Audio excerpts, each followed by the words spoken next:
Nous sommes pendant les congés. C'est maintenant que ça doit commencer. C'est pendant les congés, si au lieu de te contenter seulement de fêter et tout, tu dois être en train de chercher des gars avec qui tu peux tisser les relations pour que dès que janvier arrive, là, vous lancer. Bonsoir à tous et bienvenue dans notre émission Que j'ai une question. Je suis Valère Foulami, ingénieur polytechnicien de Yaoundé, formateur certifié et efficacement, entrepreneur et coach scolaire.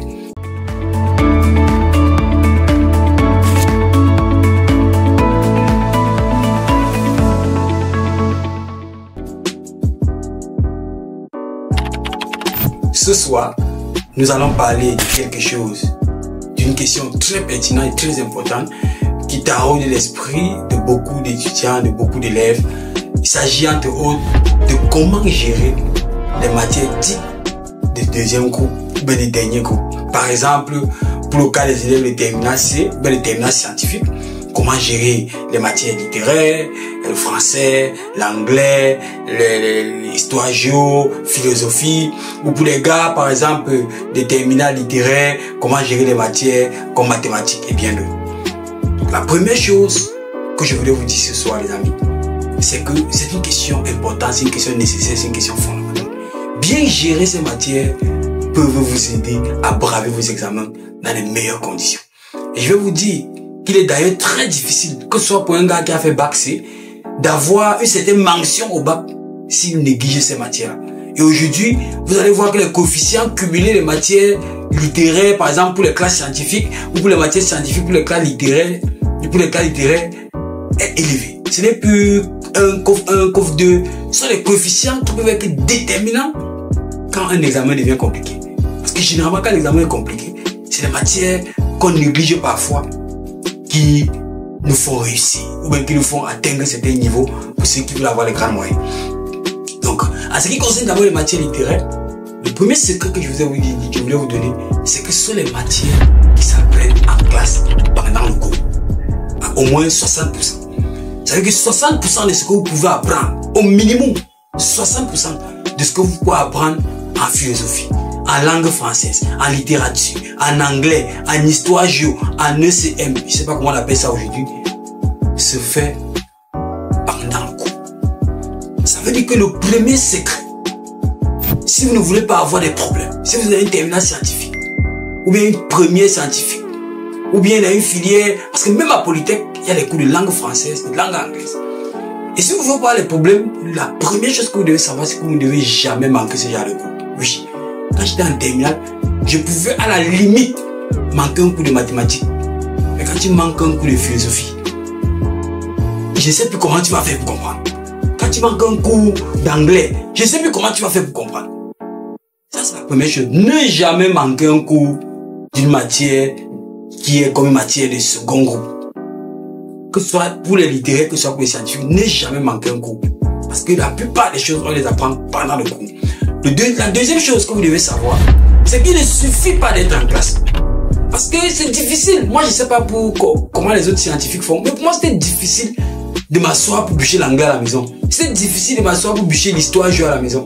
Donc, du coup, le meilleur moment, la stratégie que j'avais découvert, c'était que non seulement je dois être en classe, mais quand je suis en classe, je dois considérer ça comme un moment d'apprentissage. Donc, je dois être le plus consacré possible. En train de parler les notes, en train d'essayer de comprendre ce qu'on est en train de dire. L'histoire, par exemple, si tu es attentif quand on te raconte la Deuxième Guerre mondiale, quand le professeur fait le cours sur la Deuxième Guerre mondiale, avant de sortir du cours, tu auras 60%. C'est-à-dire que les choses seront claires. Et quand tu vas entrer dans le cours, tu seras même motivé à avoir les détails. Parce que l'envie, le désir a été suscité par le cours. Donc, il faut être en classe, mais il faut être très concentré en classe.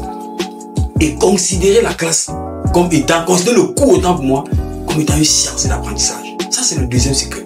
Le troisième secret, c'est l'inter-échange. Moi, ce que j'avais fait quand j'étais en terminale, c'est que pendant que j'avais fait mon groupe d'études avec les gars de la C, tel que j'ai expliqué dans une vidéo précédente, j'avais également un ami de la A qui était très bon, avec qui on travaillait. On avait également notre petit groupe d'études, on travaillait une seule fois par semestre, le dimanche. On se voyait le dimanche. Lui, il faisait la terminale A. Il faut être stratégique. Donc, j'étais allé chercher l'un des meilleurs de la terminale A de Bamenda. On travaillait le dimanche, après le culte 2. Je lui montrais ce qu'il peut me montrer en maths. Il me montrait ce qu'il peut me montrer en philo. Il me montrait ce qu'il peut me montrer en langue française. C'est comme ça que je répétais. Et je peux vous rassurer, les amis, qu'au baccalauréat, la moyenne que j'avais eue en langue, c'est-à-dire que dans les matières littéraires là, c'était au moins 14. Je crois que c'était au minimum 14. Je n'ai pas la note exacte. Minimum 14 pour un gars qui n'était pas vraiment un gars qui pigeait forcément les matières littéraires, mais c'était une question de stratégie. Donc voilà au moins 3 choses que si tu mets en pratique, tu vas sauvegarder ces matières littéraires qui pour la plupart ne sont pas forcément compliquées. C'est juste qu'on les néglige beaucoup. Tu mets ça en pratique, tu ne rates plus jamais un cours. Je parle de ça maintenant parce que dès que le deuxième trimestre va commencer, ça va aller très vite. Tu ne rates plus jamais un cours. Pendant le cours, tu te prépares psychologiquement pour ne pas être distrait par le cours, pour te concentrer par le cours, pour comprendre le maximum par le cours. Tu te cherches un gars à la terminale qui est bon à cette matière.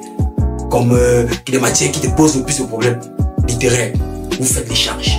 Vous faites un groupe d'études. Aujourd'hui, on vient, tu lui expliques les petits secrets en maths, en ceci. Il t'explique les petits secrets en philo, en ceci. Parce que la vérité, c'est que si tu es bon en C, tu peux expliquer les maths à un gars de la A ou bien de la D correctement. Et si tu es aussi bon en A, tu peux expliquer la philo à un gars de la C. C'est vrai qu'il y a des lycées où on trouve les gars, parfois les gars en C qui sont plus bons en philo que certains gars de la A, mais en général, on peut trouver les meilleurs en philo en A et les meilleurs en mathématiques en C. Donc tu organises comme ça. Et la touche que je voulais ajouter, c'est que nous sommes pendant les congés.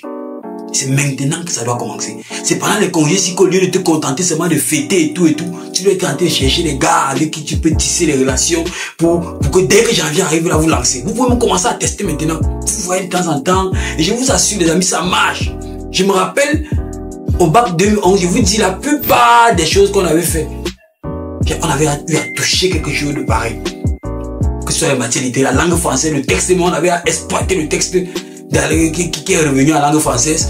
Je sais pas, en anglais, il y a beaucoup de choses qu'on avait à toucher. Donc ça marche, les amis. Ça marche. Vous pouvez utiliser les matières littéraires pour garantir la réussite à votre examen. Ou utiliser les matières littéraires pour augmenter, pour propulser votre moyenne à l'examen. Il y a des élèves qui entrent à Polytech directement parce qu'ils ont 17 de moyenne. Tu ne peux pas avoir 17 de moyenne dans un bac C. Si tu n'as pas une bonne moyenne en matière littéraire, tu ne peux pas. Donc voilà pour comment je voulais t'encourager à gérer les matières littéraires ou bien les matières de second groupe, que tu sois en A, en C, en D, je sais pas, que ce soit quelques premières, secondes. Voilà comment je voulais t'encourager à gérer cela. Donc tu mets ça en pratique sérieusement, il y aura des résultats. Tu mets pas ça en pratique, il n'y aura pas de résultats. Donc voilà ce que je voulais partager avec ça ce soir. C'est pas beaucoup, mais c'est efficace. Si tu prends le temps, tu vas te rendre compte que ça va changer beaucoup de choses dans ta façon de travailler. Merci de nous avoir écoutés.